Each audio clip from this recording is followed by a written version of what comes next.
What is up, YouTube? It is boy Never the Relevant back here with another PO to Pickers video. And today we got 2 days for you guys. That, of course, being Maria and Christina. But real quick, guys, Hello? before we get started, make sure if you have not Hello? already subscribed to the channel, make sure you do that for me. Hit the like button, share with a friend, share with your mama. Your boy is trying to reach 1K. But with all that being said, let's get right into it, boys. Hello? Payday. During a quaint riverside picnic, Maria explains her future plans to you. Okay. And Maria's the escort, if I remember correctly. You and Maria have just pulled into a parking lot in the countryside. She's driven you both out into the wilderness for a picnic. The two of you are now standing by the trunk of her car, a red Movo. This is a really cheap brand of car, and it's rusty as hell, too. I popped the trunk. There's a picnic basket inside. You grab that while I figure out how to avoid paying to park in this dump.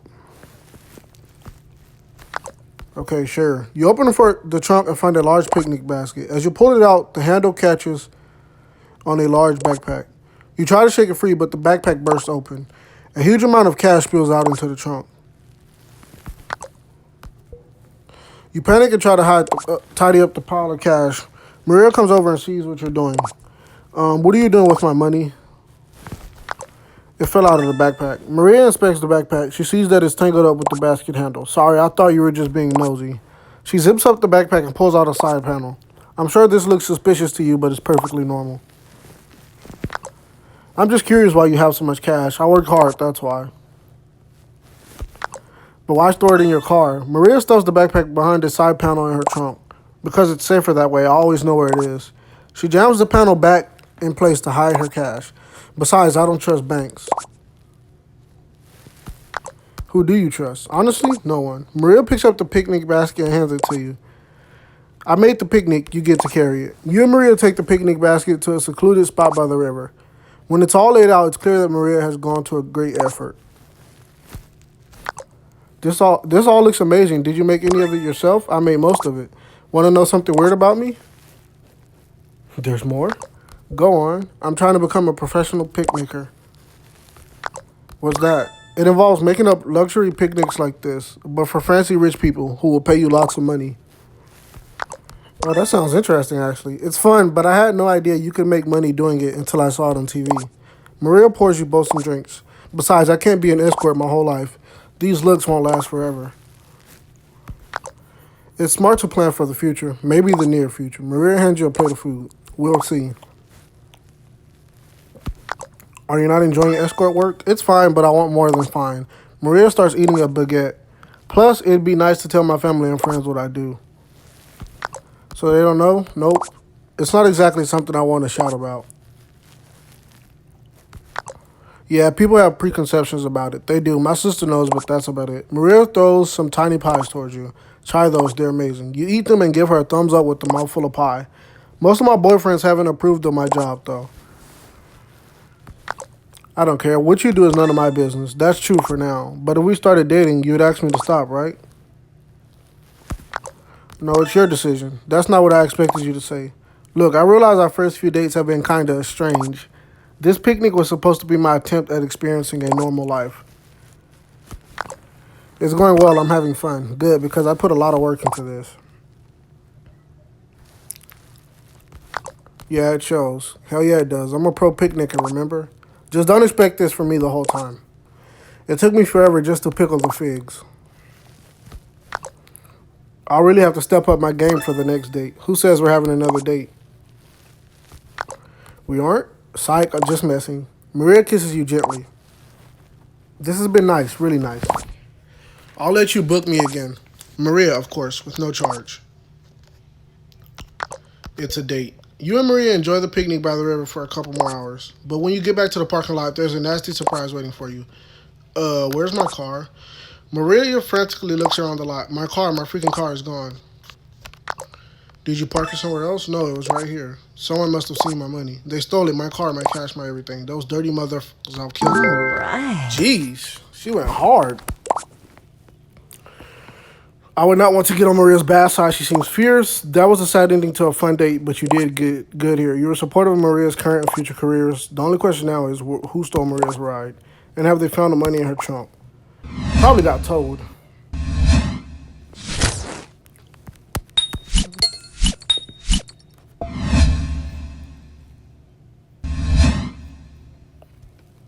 Hi. All right, boys, on to the Christina date. Hi. White flag. You, Christina, and Cassandra finally confront Jackson White over his campaign against you. I feel like I'm about to throw up, bro. Hopefully I can make it through this video. It's time to confront Jackson White, the newspaper editor, about his secret life. You, Christina, and Cassandra have arrived at the paper's offices for a meeting. The three of you are sitting outside his office waiting for him. Listen up, guys. He can be a tough old cookie when he wants to be. So can I. I'm well aware of that. What's that supposed to mean? Let's focus on Jackson, shall we? Kel's right. Let's save our energy for the a-hole. Whatever. Cassandra shoots you a sideways glance and smiles. This is all just game playing. He makes you wait, so he... Jackson arrives midway through Christina's sentence. He is dressed powerfully and is flanked by two bodyguards. Christina, Cassandra, this guy, so good to see you. Jackson holds both of the women. He merely looks at you with contempt. Jackson, not out here, my office, if you please. The women go to enter Jackson's office. One of his bodyguards stops you. Excuse me, do you mind? The women turn around and notice you being prevented from entering. I'd like Kevin here too. If it's all the same to you, I'd rather not. I'm fine with him being outside. Well, I'm not. This meeting ends now if Kev isn't part of it. Fine, let him in. You're allowed into the meeting. The doors close behind you. Jackson takes a seat behind his expensive wooden desk. The three of you have to stand before him like naughty children. So then, ladies, gentlemen, what are we here to discuss? Your harassment campaign against Cassandra. Harassment campaign. I'd call it investigative journalism. I suppose you can call it whatever you want, given you wrote the article. Preposterous. We have proof. Christina sets up her laptop and shows Jackson the evidence. All this proves is that I wrote an article. An article claiming that I used Kev to seduce your reporter. And is that untrue? You know it's untrue. Why? Because I sent you to seduce him instead? I already knew that. And still you follow her around like a faithful dog. Have some dignity, man. Jackson pushes a button on his desk and his bodyguards return. I think I've wasted enough time on you people already. What about Rafe? Jackson falls silent. He gestures with his hand for his bodyguards to leave. I don't know what you're talking about. Joe Rafe, I hear he's your boyfriend? And what is the significance of that? This is the 21st century, isn't it? The fact that you're gay isn't the point. Joe Rafe is Cassandra's main rival. His style is a little similar, don't you think? Protecting your lover's business interests by using your power in the media. The newspapers would love that story. Jackson places his hands together delicately, closes his eyes and smiles. You know, I think the story on Miss Conway has run its course. Run its course? There isn't really anything of interest to add. So no more hit pieces? Not unless you do something very stupid. I think we all understand each other here. I suppose we do. Is that everything then? I have one more thing to ask you in private. Why can't you say it in front of me? Come on, Cassandra, let's leave them. Why should I? Because it concerns my job. Fine. You and Cassandra leave the office and the doors are closed behind you. The two of you are standing alone in the foyer just outside, out of earshot of Jackson's bodyguards. So that went well. I don't know. I don't trust either of them. I trust you, though. Cassandra pulls you in, but you resist as the bodyguards look on. We need to talk about what happened. Do we? Cassandra hugs you tightly. You hug her gently back. What's wrong? We've been friends for so long. Yes, we have, and now we're a little more. The bodyguards are still watching you both. Let's take this somewhere more private. Okay, whatever you say. You walk away from the entrance to Jackson's office and find a small meeting room. Cassandra enters and closes the door behind her. Good thinking. Nobody will catch us in here. Cassandra begins to unbutton her blouse. What are you doing? You know what I'm doing. Don't pretend you don't want it. Let's just say I do. I really do. Cassandra pushes you back onto the table and kisses you. The two of you are on the verge of making love when you hear Jackson's office door shut.